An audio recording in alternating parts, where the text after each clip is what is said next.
areas do not have access to broadband, and many of them have the only place that there's any broadband is a library. Cell phone coverage is sometimes non-existent in a lot of rural areas, and that what we're seeing is a repeat of the same kind of problem. So it's like history repeating itself, but once it was with electricity, now it's with that.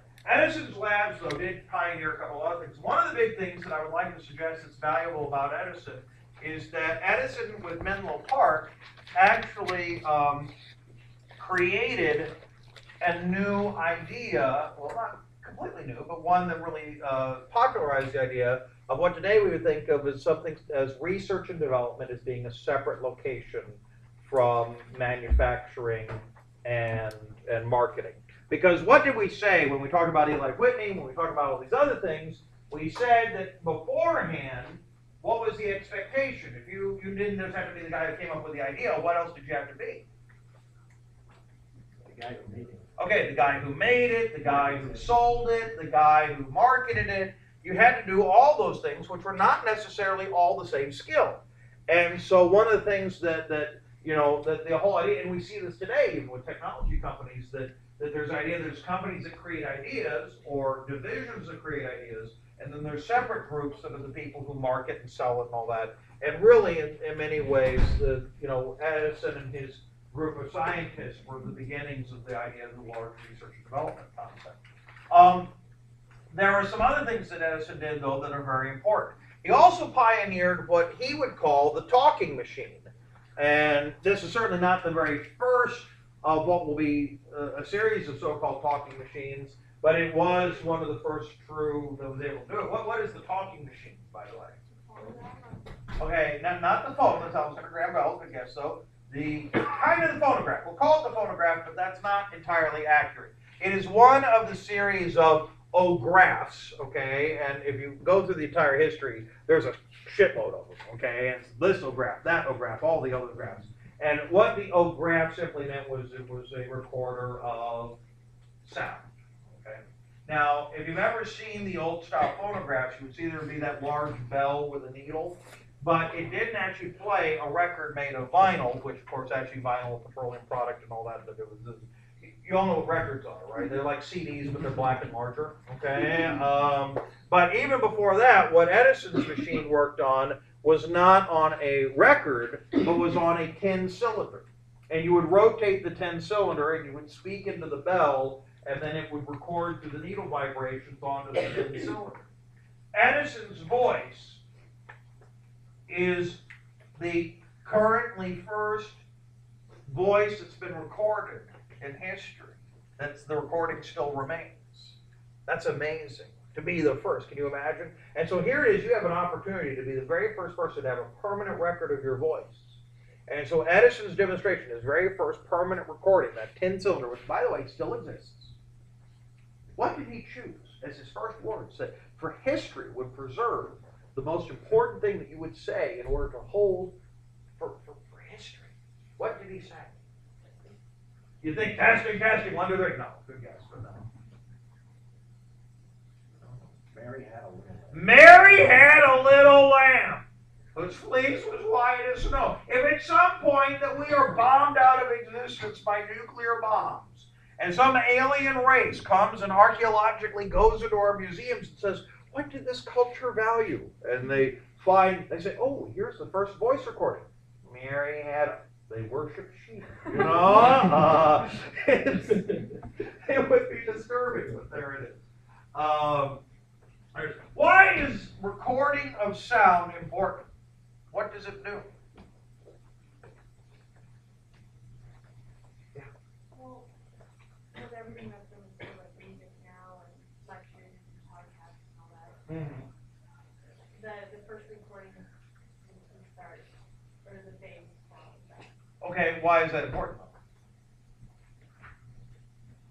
Why is it important that we record lectures and put them on YouTube? And all that sort of thing. For keeping data. Huh? For keeping data. Okay, certainly on the one hand, it is keeping the historical record, and there are some great stories about what happened. When you first actually start recording things, you do have evidence of things. I don't know if you all, I'm a big tech geek, and so a friend of mine got me hooked on this site called Reddit. I don't know if you all, has anybody heard of Reddit? Does anyone know what that is? No? Oh, okay. Reddit, it's okay, so what is Reddit? Okay. Yeah, it's what's called a social aggregator site. People actually submit to Reddit and they say, here's cool stories, and then people vote them up or down. And so based on the kind of popularity of the hive mind, these stories go up there. And they have different sections for politics and religion and atheism and Non-fiction. oh yeah, Doctor Who and role-playing games, all these different things, right? And so what you do is that they have the top stories that have appeared on the net. And one of them that appeared last week, and this just goes to show you how the historical record is cool, and you'll see this all the time. There's a guy named Bill O'Reilly, you might have heard of, he's on Fox News, and he actually was talking to a Republican senator, and the Republican senator had said in Congress that Fox News had said that the health care bill would put people in jail, and he said that's not true. And Bill O'Reilly said, I never said that, Fox News never said that, it never happened. Show us where. He says, well, you just asked me this question. It's not like what you said. No, we never said. Well, this is now going on YouTube because it starts off with it saying they never said it. And then, of course, what happened? Because there's recording of videos, what happened? People went back and found where actually it had been said over and over again, and they actually edited it in. So there's this YouTube clip that shows him saying, we never said it, and then said it. We never said it, said it, and that's the way that so nowadays, the problem is you have to be careful what you say because, of course, it can come back to haunt you, right? That these recordings are out there and they're used against politicians. Ironically, it's nothing new. Samuel Morse, who created the telegraph actually created one of the great first political scandals, ironically, because what happened was in the old days, before there was instantaneous communication, politicians in the 19th century, they would campaign in the North and in the South, but they would actually say different shit, to different people. So they would say to the North, they would be, for example, anti-slavery, and in the South, they'd be pro-slavery. But of course, there was no quick reporting between the two, and so nobody ever knew. And so you could promise things to different people. And there was a guy who was running for national office, and he promised something in the North, and he went on the train, and within a day or two, he was in the southern state, and he started giving a speech, and he said the exact opposite of everything he promised in the North. And a reporter raised their hand and said, but didn't yesterday you say all this? And he was like, no. And the person had a telegram from a reporter who had attended the other speech and read out phrases specifically, and he was the first politician to get caught lying between one place and the other because of the telegram. And so this is these sorts of YouTube clips and all that where people say, I didn't say it, and then they do that. This is nothing new, and it's in fact been something that technology has ironically facilitated. People have just found new ways to lie about it. I just misspoke. That sort of thing. But so that was kind of fun. But outside the historical record, it actually does something very important also to music. And in fact, it would create what I would argue would be the democratization of music. And this is very important as well.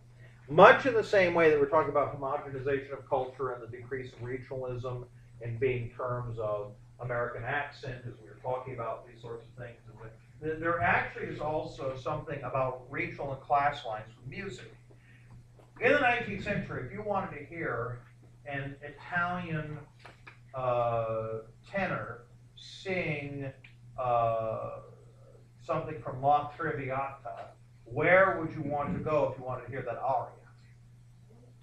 Okay, you probably had to go to Italy, right? And who were pretty much limited to hearing that Italian tenor? Not just Italians, but also most likely people of some wealth, right? Okay, that music was limited by your social class, by your geography. If you wanted to hear Appalachian Mountain Man banjo music, okay, if that happens to be your thing, you still probably were limited in who could hear it and where. When you start recording music and then combine that with Marconi's radio and start broadcasting music, what begins to happen? Suddenly, what are you going to do? You're going to hear musical styles that you probably never had exposure to before. And what's going to happen when we start hearing those different styles, those styles are going to begin to blend and merge. It's not a surprise that so much of what we think of as American music styles, which many of them came from the African American